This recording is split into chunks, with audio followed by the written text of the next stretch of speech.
ng confidential funds po. Ulit na namin sinasabi sa House of Representatives. Ma'am, pero tama po ba yung testimony kanina na inisipin na We will wait for Colonel Nala. Next question, please. Ma'am? Last two. Maria, make it brief. Make it brief. PM said po na kung kadali magplano pagpatay sa isang presidente, paano pa kaya sa pagkaraniwan ng mga mamayan? Kung ganyan kriminal na pagtatangka, hindi dapat pinapatid ng PAS. Yan ay aking papalagan, sabi ni PBBM. Oo. Diba? Pumalag nga yung buong bayan nung pinatay ng pamilya nila si Benigno Aquino Jr. Next question. Next question. Ma'am, na-verbalize nyo na po ba sa administration yung tungkol sa threat sa inyong buhay? Nabanggit nyo po kasi. Yes ma'am. Ay hindi. Hindi pa ma'am. Nag-complain ako noon, if you can remember, in the media, and then they dismissed it. Everything is well documented with documents and videos. And nagsabi ang NSC na national security concern ang threat sa president, pero apparently they really do not consider the threat to the vice president as anything of a concern. So, what kind of country is this? Hindi ba kaparte ng gobyerno ang vice president? Hindi ba ako binoto ng mga tao? Hindi ba ako ang vice president ng buong Pilipinas, ng lahat ng mga Pilipino? Are you taking legal action mo, ma'am, dun sa threat sa inyo? Ma'am, I do not expect fairness from this government. Really, truly. That is the reason why I'm pussyfooting with court cases. We do not expect fairness. Imagine mo, saan ka nakahanap na-admit na yung tao sa hospital, bigla na lang papasok, discharge na siya in less than an hour. Saan ang hustisya dyan? Saan ang hustisya dito? Sa bayan. Last two questions, please. Ma'am, po yung detention order para kay Attorney Lopez. Ano po yung next steps niyo po for this? I questioned it doon, kanina. Pinapahirapan pa nila ako. Ano sinabi nila?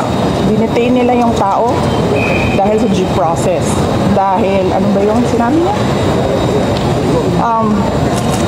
Walang due process ang pagpapatanggal kay Gloria Mercado at iba pang officials ng Department of Education. Ano sinabi ko kanina?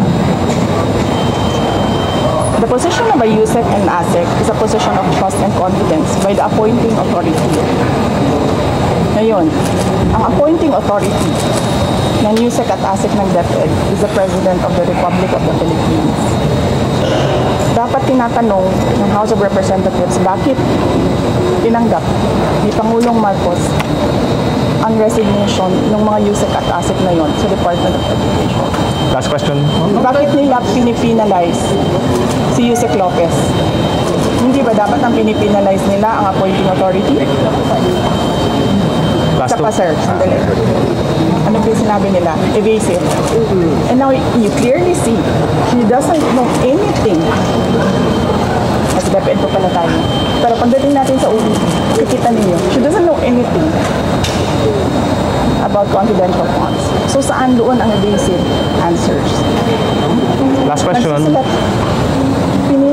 Penalize nila si Yusek Lopez for writing a letter to the Commission on Audit on the position of the Office of the Vice President regarding the release of documents regarding confidential funds.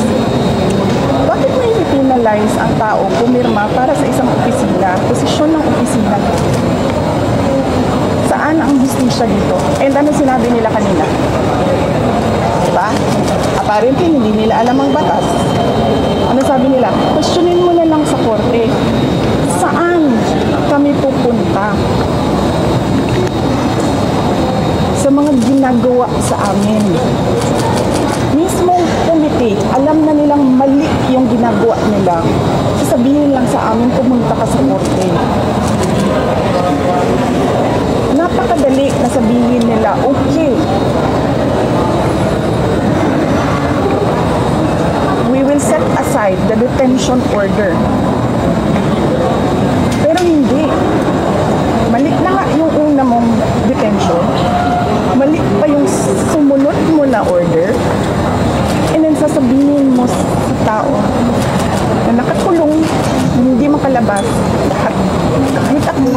palabas basta-basta, dalhin mo yan sa korte. Tama ba yun? Kayong mga taong bayan, tanongin kayo, tama ba na hindi alam ng ating House of Representatives kung ano ang mga batas?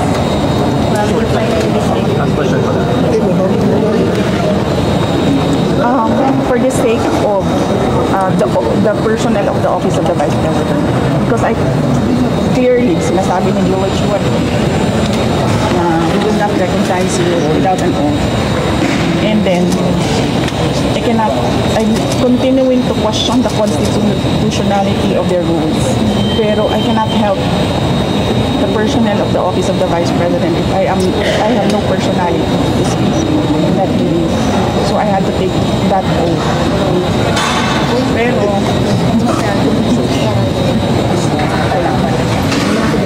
nagpapasalamat ako sa inyo sa pinili yung kay Isaac Lopez at sa lahat ng OVP version. Will you go up to the Supreme Court to question? Kasi may jurisprudence naman on contempt powers of Congress. Eh, yun lang ang sinasabi ko.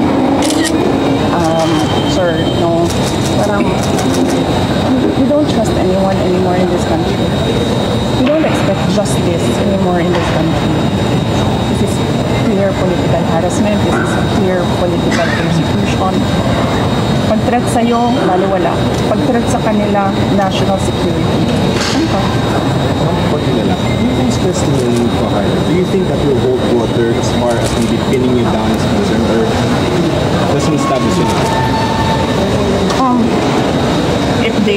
If they file cases or an impeachment case, whatever case, we will answer that in the proper venue. Kung meron man silang hanap na mali doon. Basta parang nakikita mo kanina na ubus na yung tanong nila, hindi pa sila makapag-content kay Edward. Kasi nagsasabi ng totoo yung tao. You said you expecting again contempt sa Yes, we expect that. We expect contempt, detention, we expect a term isn't like is terrorizing. We expect them to terrorize the Office of the Vice President. Ano yung message ng President Bogomol? Kasi he said na papalagay daw po niya hindi niya palalakas. Yes, sinabi ko naman nila, papalagan ko din yung ginagawa nila sa akin. We don't know the contempt Yes, but yes. Kaya ako kayo binigyan ng interview para huwag yung thank you. Thank you.